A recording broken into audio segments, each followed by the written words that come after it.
சென்னை புறநகர் பகுதிகளான தாம்பரம் சுற்றுவட்டார பகுதிகளில் கனமழை வெளுத்து வாங்கி வருகிறது. இது குறித்தான கள விவரங்களோடு இணைகிறார் நமது செய்தியாளர் மீரான். வணக்கம் மீரான். தற்போது சென்னை புறநகர் பகுதிகளான தாம்பரம் மற்றும் அதனை சுற்றியுள்ள எந்தெந்த பகுதிகளில் கனமழையானது பெய்து வருகிறது? இதனால் பொதுமக்களின் நடமாட்டம் அங்கே எவ்வாறாக இருக்கிறது? முழு விவரங்கள். பெஞ்சால் புயல் பாதிப்பு காரணமாக சென்னை புறநகர் பகுதி முழுவதும் நேற்று இரவு முதல் கனமழையானது தொடர்ந்து பெய்து கொண்டிருக்கிறது. சென்னை புறநகர் பகுதியை பொறுத்தவரைக்கும் தாம்பரம், அது குரோம்பேட்டை, பல்லாவரம், பெருங்கலத்தூர், முடிச்சூர் உட்பட பல்வேறு பகுதிகளில் தாம்பரம் மாநகராட்சி பகுதியில் பொறுத்தவரைக்கும் ஒரு கனமழையானது நேற்று இரவு முதல் தொடர்ந்து பெய்து கொண்டிருக்கிறது. இதன் காரணமாக பல்வேறு இடங்களில் முன்னெச்சரிக்கை நடவடிக்கைகள் எடுக்கப்பட்டிருக்கிறது. 2500 பணியாளர்கள் தற்போது தாம்பரம் மாநகராட்சி சார்பில் பல்வேறு இடங்களில் பணிகளில் ஈடுபட்டிருக்கிறார்கள். தாழ்வான பகுதிகளில் மழைநீர் தேங்காமல் இருப்பதற்காக தகுந்த முன்னெச்சரிக்கை நடவடிக்கை மாநகராட்சி நிர்வாகம் சார்பில் எடுக்கப்பட்டிருக்கிறது.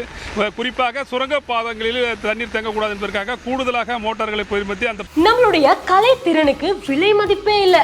இங்க ஒருத்தர் சில்க் த்ரெட் நகைகள் செஞ்சு மாசம் லட்சக்கணக்கில் சம்பாதிக்கிறார். எப்படின்னு தெரிஞ்சுக்க ஃப்ரீடம் ஆப்பை டவுன்லோட் பண்ணுங்க. பகுதியில் மாநகராட்சி பணியாளர்கள் தற்போது அங்கு வேலை செய்து கொண்டிருக்கிறார்கள். தாம்பரம் பகுதியை பொறுத்தவரைக்கும் தற்போது ஜிஎஸ்டி சாலையில் போக்குவரத்து ஆனது மிகவும் குறைந்த வாகனங்களில் செல்கின்றன. நேற்று இரவு முதல் கனமழையானது தொடர்ந்து பெய்து கொண்டிருந்த நிலையில் இன்று காலையில் அதிக அளவு காற்றின் வேகமானது அதிகரித்துக் கொண்டே இருக்கிறது. தற்போது சுமார் 45 கிலோமீட்டர் வேகத்திற்கு மேல் இந்த பகுதியில் காற்றின் வேகம் அதிகரித்துக் கொண்டிருப்பதன் காரணமாக கடும் அவதிக்கிடையே பொதுமக்கள் வாகனங்களில் செல்கிறார்கள். குறைந்த அளவு வாகனங்கள் தான் ஜிஎஸ்டி சாலையில் சென்று கொண்டிருக்கிறது. தொடர்ந்து கனமழையானது பெய்து கொண்டிருக்கிறது. தாம்பரம் மாநகராட்சி பகுதியை பொறுத்தவரைக்கும் 30க்கும் மேற்பட்ட இடங்கள் தாழ்வான இடங்களாக கண்டறியப்பட்டு அந்த இடங்களில் தகுந்த முன்னெச்சரிக்கை நடவடிக்கைகளை மாநகராட்சி நிர்வாகம் சார்பில் எடுக்கப்பட்டிருக்கிறது. தாழ்வான இடங்களில் இருக்கும் மக்கள் பாதுகாப்பாக நடவடிக்கைகளில் மாநகராட்சி அதிகாரிகள் ஈடுபட்டிருக்கிறார்கள். 30 இடங்களில் அவர்களுக்கான ரிலீஃப் சென்டர்கள் அமைக்கப்பட்டிருக்கிறது. அதற்கான பணிகளை தற்போது மாநகராட்சி நிர்வாகத்தில் செய்திருக்கிறார்கள். குறிப்பாக தாம்பரம் பகுதியை பொறுத்தவரைக்கும் இந்த டிடிகே நகர், அதே போல இரும்புலி ரோஜா தோட்டம் பகுதியில் மழை பாதிப்பு அதிகமாக ஏற்பட்டிருக்கு. அந்த இடத்தில் கூடுதலாக தற்போது பணியாளர்கள் அந்த இடத்தில் இருக்கிறார்கள்.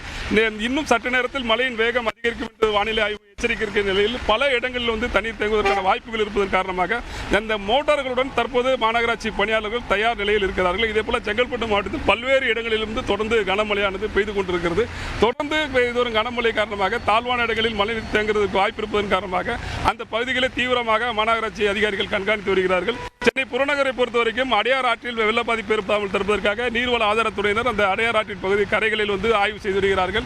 அந்த அடையார் ஆற்றுக்கு வருகின்ற ஏரிகளின் அளவையும் தொடர்ந்து கண்காணித்துக் கொண்டிருக்கிறார்கள். கனமழை தொடரும் பட்சத்தில் அதிக கனமழை பெய்யும் பொழுது அந்த அடையார் ஆற்றில் அதிக தண்ணீர் வருவதற்கான வாய்ப்பு இருப்பதால் அடையார் ஆற்றை ஒட்டியுள்ள பகுதியில் தகுந்த முன்னெச்சரிக்கை நடவடிக்கைகளை செங்கல்பட்டு மாவட்ட நிர்வாகம் மற்றும் காஞ்சிபுரம் மாவட்ட நிர்வாகத்தினர் செய்து வருகிறார்கள்.